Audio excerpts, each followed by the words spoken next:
کیا یسوع کو باپ کہنا یہ کتاب مقدس کے مطابق درست ہے؟ یہ وہ سوال ہے جو اکثر اوقات پوچھا جاتا ہے، اور آج ہم اسی کو اپنے سامنے رکھ کر خدا کے پاک کلام کی روشنی میں یہ سیکھنے کی کوشش کریں گے کہ ہمیں ایسا کہنا چاہیے یا نہیں کہنا چاہیے۔ یہ بات یاد رکھیں کہ دنیا میں خدا کو ماننے کے حوالے سے مختلف تصورات موجود ہیں۔ اب ان میں جو تین ہیں یہ بڑے عام یا کامن ہیں۔ ان میں سب سے پہلا ہے مونوتھیزم، یعنی کہ ایک خدا کو ماننا۔ اہل یہود اور اہل اسلام اسی بات کے قائل ہیں۔ پھر اس کے ساتھ ٹرینیٹیرینزم، جس کو مسیحی مانتے ہیں، یعنی اہل تثلیث۔ اور پھر تیسرا پولیتھیزم، جس کی مثال ہمیں ہندوازم کی صورت میں ملتی ہے۔ اب اس کی آگے اقسام بھی ہیں، لیکن آج ہم ان کی طرف نہیں جا رہے۔ اور اکثر مسیحوں پر یہ سوال بھی کیا جاتا ہے کہ چونکہ وہ ایک خدا میں تین اس کی ذاتوں کو مانتے ہیں، تو تین ہی کیوں، دو کیوں نہیں، چار کیوں نہیں، یا اس سے زیادہ کیوں نہیں؟ تو اس کا سادہ سا جواب یہ ہے کہ چونکہ خدا نے اپنے آپ کو کتاب مقدس میں انہی تین صورتوں میں ظاہر کیا ہے، یعنی کہ خدا باپ کی صورت میں، پھر وقت آنے پر خدا بیٹے کی صورت میں، پھر وقت آنے پر خدا روح القدس کی صورت میں۔ اس لیے ہم ان تینوں کے قائل ہیں۔ اور اس بات کو بھی ذہن میں رکھیے گا کہ جب ہم تثلیث کی بات کرتے ہیں تو اس کو سمجھنا اتنا آسان نہیں ہے۔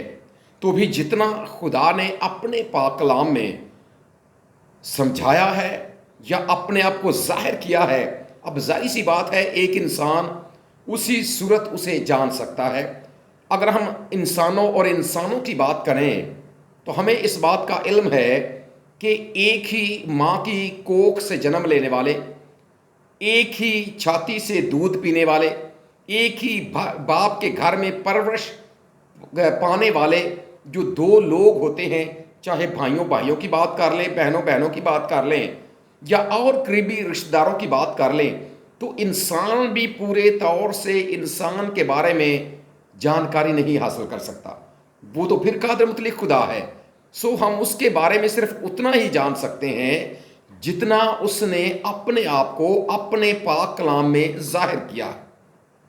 اور اب جب ہم اس بات کو سیکھنے کی کوشش کرتے ہیں خدا کے حوالے سے، اور خدا نے چونکہ تین صورتوں میں اپنے آپ کو ظاہر کیا ہے، اور جب اس نے تین صورتوں میں اپنے آپ کو ظاہر کیا ہے، اسی لیے جو مسیحی لوگ ہیں وہ اسی بات کے قائل ہیں کہ خدا، اس میں کوئی شک نہیں کہ وہ ایک خدا ہے، لیکن چونکہ اس نے اپنے آپ کو تین صورتوں میں ظاہر کر دیا ہے، اس لیے ہم اس کی ذات میں تین اقنوم مانتے ہیں، یعنی کہ وہ خدا باپ بھی ہے، وہ خدا بیٹا بھی ہے، اور وہ خدا روح القدس بھی ہے۔ لیکن اب جب ہم ان ٹائٹلز کی بات کرتے ہیں یا ان القاب کی بات کرتے ہیں جو پرانے عہد نامے میں یا نئے عہد نامے میں خداوند یسوع مسیح کو دیے گئے، کیونکہ بات ہم کرنے جا رہے ہیں کہ کیا جب خدا ایک ہے اور اس کی ذات میں پائے جانے والے تینوں اقنوم یہ مل کر ایک خدا بنتا ہے، تو پھر ان کو کسی بھی طور سے یا کسی بھی ٹائٹل سے مخاطب کر لینا، اور خاص طور پر یسوع کو باپ کے ٹائٹل سے مخاطب کر لینا، کیا یہ کتاب مقدس کے مطابق ہے؟ اس بات کو ہم سیکھنے والے ہیں۔ جب ہم ان ٹائٹلز کی بات کرتے ہیں جو لقب خداوند یسوع مسیح کو پرانے عہد نامے میں دیے گئے، تو ذرا غور کرنا ہے کہ کیا ان میں کوئی ایسا ٹائٹل یا لقب ہے جو اس بات کو سپورٹ کرتا ہے۔ اور آج ہم ان مشہور جو لقب دیے گئے خداوند یسوع مسیح کو پیشن گوئیوں میں، ان کو ذرا سیکھیں گے۔ اور اگر ہم اس بات کو سیکھنے کے لیے پرانے عہد نامے کی طرف رجوع کرتے ہیں، مقدس یسایہ نبی کا صحیفہ، اور جب ہم اس کے 7ویں باب کی 14ویں آیت کو پڑھتے ہیں تو وہاں پر بڑی مشہور پیشن گوئی خداوند یسوع مسیح کی پیدائش کے حوالے سے کہ دیکھو ایک کنواری حاملہ ہوگی، بیٹا جنے گی اور اس کا نام ایمانویل رکھے گی. یعنی کہ یہ ایک وہ ٹائٹل ہے جو خداوند یسوع مسیح کو دیا گیا، جس کا مطلب ہے خدا ہمارے ساتھ. اس کے ساتھ جب ہم اسی کتاب کے 9 باب میں جاتے ہیں اور اس کی 6 آیت کو پڑھتے ہیں تو اس کی 6 آیت میں بھی 4 ٹائٹل ایسے دیے گئے ہیں جو ہمارا ایمان ہے کہ وہ خداوند یسوع مسیح کے حوالے سے بات کی گئی ہے، جن میں عجیب مشیر ہے، خدائے قادر ہے، ابدیت کا باپ ہے اور سلامتی کا شہزادہ ہے. اگر سیاق و اسباق سے دیکھا جائے تو یہ اس زمانے میں سیاسی شخصیات کے لیے استعمال ہوتے تھے، لیکن یہ پیشن گوئی کے حوالے سے ہمارے خداوند یسوع مسیح کے حوالے سے بات کی گئی ہے. اور اس کے علاوہ اگر ہم بات کریں تو کچھ اور بھی ایسے ٹائٹل یا وہ القاب ہیں جو خداوند یسوع مسیح کے حوالے سے، جس طرح صادق شاخ ہے یا یسی کے تنے کی جڑ ہے، یا اس طرح کے کچھ اور بھی ٹائٹل ہیں جو استعمال کیے گئے ہیں. اس کے ساتھ جب ہم نئے عہد نامے کی طرف آتے ہیں تو نئے عہد نامے میں بھی خداوند یسوع مسیح کی ذات کے حوالے سے ایسے بہت سے ٹائٹلز ہیں جو استعمال کیے گئے ہیں.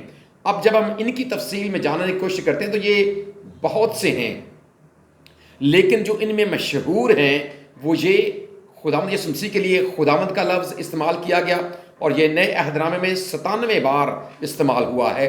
پھر ابن آدم کا ٹائٹل استعمال کیا گیا اور یہ 80 بار استعمال ہوا ہے.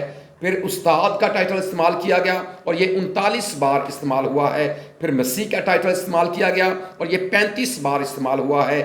بیٹے کا ٹائٹل استعمال کیا گیا اور یہ 30 بار استعمال ہوا ہے.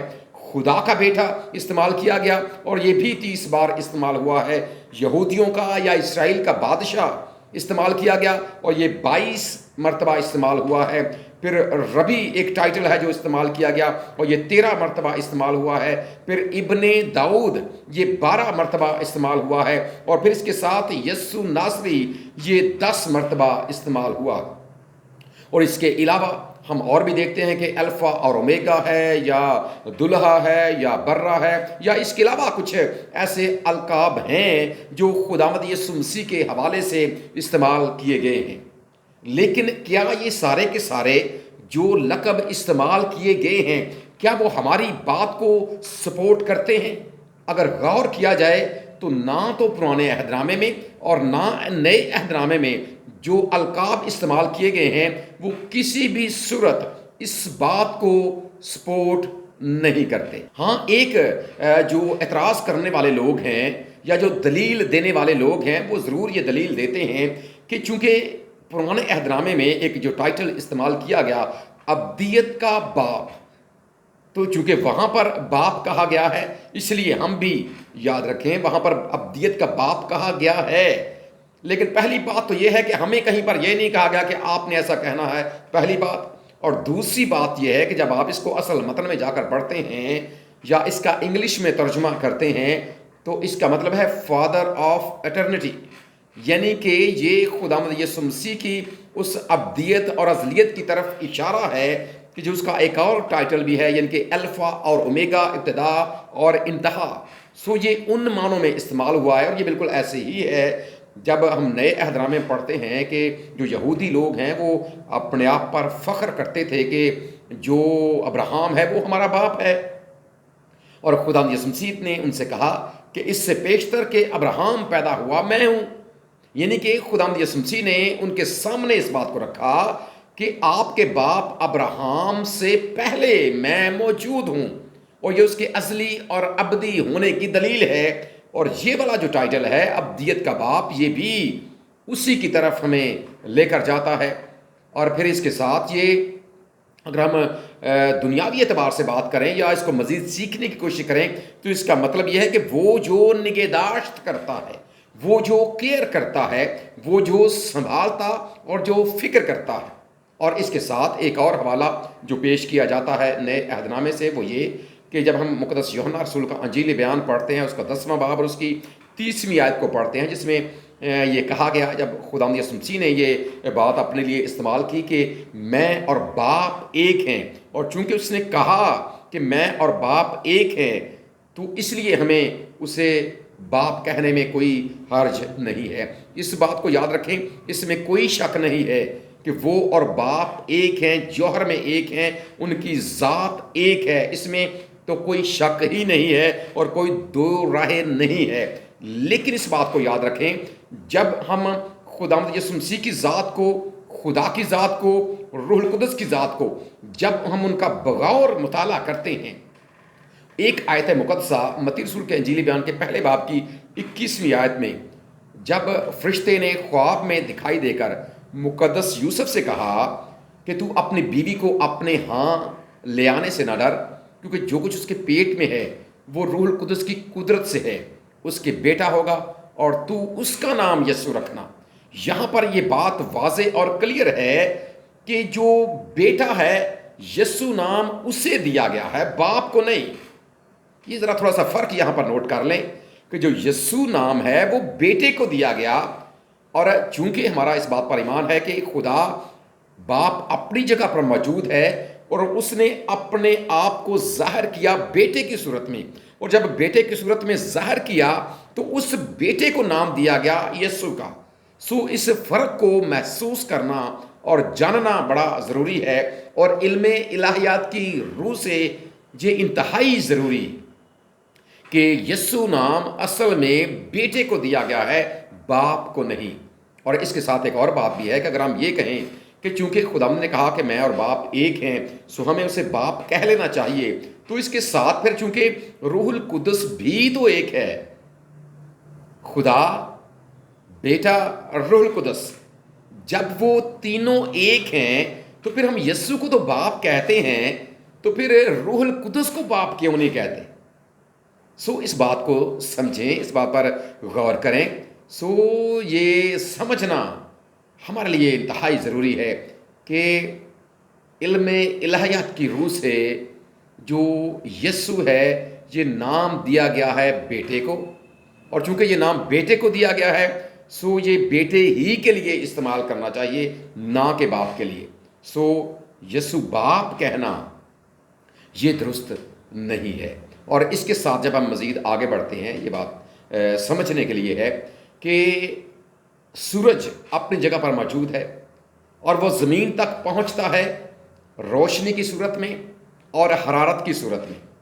سو اس بات کو ذرا سمجھیں، غور کریں کہ اگر سورج اسی صورت میں زمین پر آ جائے تو زمین کے لیے برداشت کرنا، انسانوں کے لیے برداشت کرنا، یہ ان کے بس کی بات نہیں ہے، سب کچھ جل کر راکھ ہو جائے گا۔ سو خدا بھی، خدا باپ اپنی جگہ پر موجود ہے، اور اس نے انسانوں تک پہنچنے کے لیے جو طریقہ کار اپنایا وہ بیٹے کی صورت ہے اور وہ روح القدس کی صورت ہے۔ جس طرح سورج حرارت کی صورت میں اور روشنی کی صورت میں زمین تک پہنچتا ہے تاکہ انسانوں کے لیے فائدہ مند بنے، بالکل اسی طرح خدا باپ اپنی جگہ پر ہے اور وہ بیٹے کی صورت میں، روح القدس کی صورت میں انسانوں کے درمیان، تاکہ انسان اس سے فائدہ اٹھائیں، وہ انسانوں کا نجات دہندہ بنے اور انسانوں کے ساتھ وہ رہے اور ان کے ساتھ وقت گزارے۔ سو ایک اور جسمانی مثال آپ کے سامنے رکھنا چاہتا ہوں۔ بجلی ہم سب لوگ استعمال کرتے ہیں، اور جب ہم بجلی استعمال کرتے ہیں تو ہمیں پتہ ہے کہ جب یہ ڈیم سے بجلی آتی ہے تو کتنی بڑی تاریں ہوتی ہیں اور ان کے درمیان کتنی پاورفل بجلی ہوتی ہے، یا ان کی کتنی طاقت ہوتی ہے۔ پھر جب وہ گریڈ اسٹیشن تک پہنچ جاتی ہے تو وہاں پر کتنی پاور ہوتی ہے۔ پھر جب وہاں سے مین لائنیں نکلتی ہیں 11 kV، ان میں کتنی پاور ہوتی ہے۔ آگے لگے ہوتے ہیں ٹرانسفارمر۔ اب جو ٹرانسفارمر ہیں وہ بجلی کو وہاں سے لیتے ہیں اور آگے اسی طاقت کے ساتھ سپلائی دیتے ہیں جتنی ہمارے استعمال میں آتی ہے۔ ذرا تصور کریں کہ جس قدر بجلی جہاں پر پیدا ہوتی ہے ڈیم سے، اگر وہ ڈائریکٹ ہمارے گھروں میں بھیج دی جائے تو ہمارا کیا حال ہوگا۔ بالکل یاد رکھیں، اسی طرح خدا باپ اپنی جگہ پر موجود ہے، لیکن وہ پہنچتا ہے ہم تک بیٹے کی صورت میں، وہ ہمارے درمیان رہتا ہے روح القدس کی صورت میں، اور جو ٹائٹل لقب دیا گیا ہے بیٹے کو وہ ہے یسوع۔ سو یسوع کو باپ کہنا یہ بڑا بنیادی سا فرق ہے. اس بات کو ہمیشہ ذہن میں رکھیں کہ یہ کتاب مقدس کے مطابق درست نہیں ہے. ہمارا خدا ہمیں ایسا کرنے کا فضل عطا کرے. آمین.